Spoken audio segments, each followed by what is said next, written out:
ओम शांति। आज की प्रेरणादायक कहानी है जिसका टाइटल है कर्मों का फल। तो आइए जानते हैं कैसे कर्मों का फल हमें मिलता है। एक बादशाह के महल की चार दीवारी के अंदर एक वजीर और एक कारिंदा रहता था। वजीर और कारिंदे के पुत्र में गहरी दोस्ती थी। हम उम्र होने के कारण दोनों एक साथ पढ़ते और खेलते थे। वजीर के कहने पर कारिंदे का लड़का उसके सब काम कर देता था। वह वजीर को चाचा कहकर पुकारता था।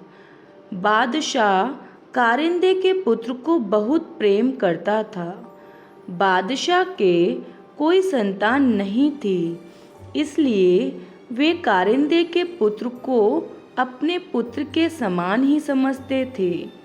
बादशाह ने उसे महल और दरबार में आने जाने की पूरी छूट दे रखी थी।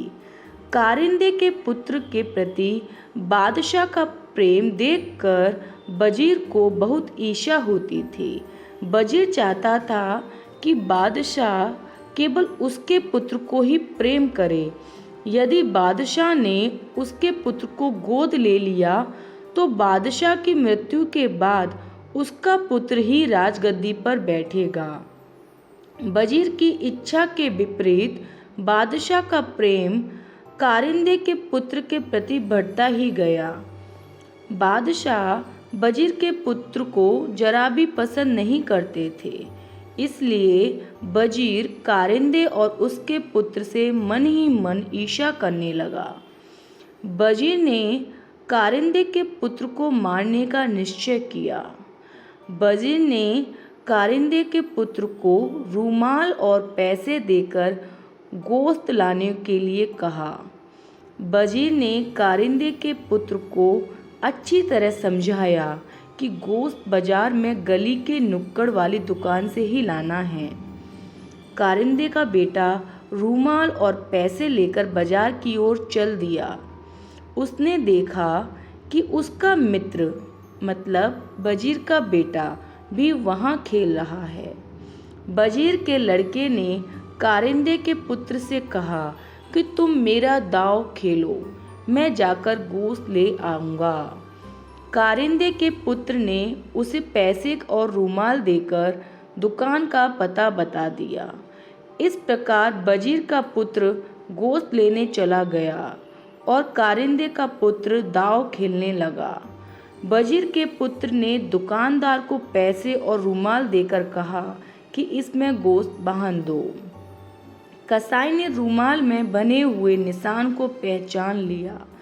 इस रूमाल को वजीर ने कसाई को दिखाते हुए कहा था कि जो लड़का इस रूमाल को लेकर गोश्त लेने आए तुम उसे मौत के घाट उतार देना। कारिंदे के पुत्र को मारने के लिए वजीर ने कसाई को पैसे भी दिए थे। कसाई ने अंदर भट्टी जलाकर सारी तैयारी पहले ही कर ली थी। कसाई ने रूमाल और पैसे लेकर उस लड़के को वहां बैठने के लिए कहा और स्वयं अंदर गोश्त लेने चला गया। तभी वहां पर लड़का भी चला गया। कसाई ने तुरंत उस लड़के को उठाकर जलती हुई भट्टी में झोंक दिया। कारिंदे का पुत्र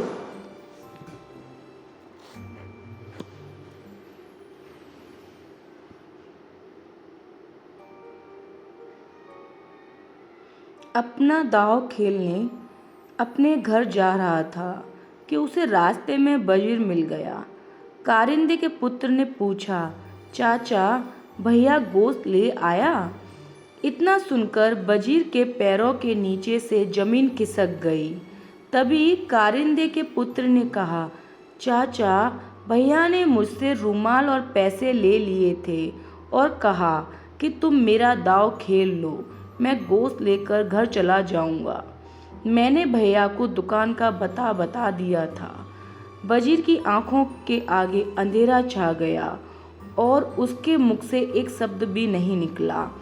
अपने पुत्र को याद करता हुआ वजीर अपने घर चला गया। वजीर कह रहा था कि जो दूसरों के लिए कुआं खोदता है उसमें स्वयं गिरता है। आज की कहानी से शिक्षा, इस प्रसंग से हमें यही शिक्षा मिलती है कि हमें कभी किसी का बुरा नहीं करना चाहिए। अच्छा जी, ओम शांति। ओम शांति। सब मनुष्य आत्माओं एवं धर्म पिताओं के भी पिता निराकार परम पिता शिव परमात्मा इस धरती पर अवतरित हो चुके हैं। ज़्यादा जानकारी के लिए अपने नज़दीकी ब्रह्मा कुमारी ईश्वरीय विश्वविद्यालय में संपर्क करें। अच्छा जी, ओम शांति।